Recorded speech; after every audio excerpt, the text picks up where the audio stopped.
నిరుద్యోగులపై lathi charge. Ashok నగర్లో కాంగ్రెస్ సర్కార్ దమనకాండ. ఇలా కాంగ్రెస్ ప్రభుత్వం ఉందంటే దానికి కారణం నిరుద్యోగులు.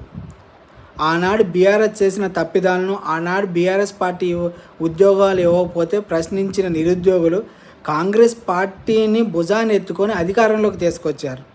అలాంటి నిరుద్యోగులకు ఇచ్చిన హామీలు నెరవేర్చాల్సిన ప్రభుత్వం ఆ దిశగా ప్రయత్నాలు చేయకుండా నిరుద్యోగులు ర్యాలీ చేయటం ఏదో మహాపాపం అన్నట్టు వాళ్ళపై దమనకాండ చేయటం, లాఠీ చార్జ్ చేయటమా? 2 లక్షల ఉద్యోగాలు ఇచ్చారా మీరు? జాబ్ క్యాలెండర్ రిలీజ్ చేశారా? నిరుద్యోగ భృతి ఇచ్చారా? నిరుద్యోగులు ఏం తప్పు చేశారు? ర్యాలీ చేయటం కూడా అన్యాయమా, పాపమా, ద్రోహమా? ర్యాలీ చేస్తే వాళ్ళ మీద లాఠీ చార్జా? ఏం చేశారు? ఏం అన్యాయం చేశారు నిరుద్యోగులు? ఈ కాంగ్రెస్ ప్రభుత్వాన్ని ఏరుకోరి తెచ్చుకోవడం వాళ్ళు చేసిన అన్యాయమా?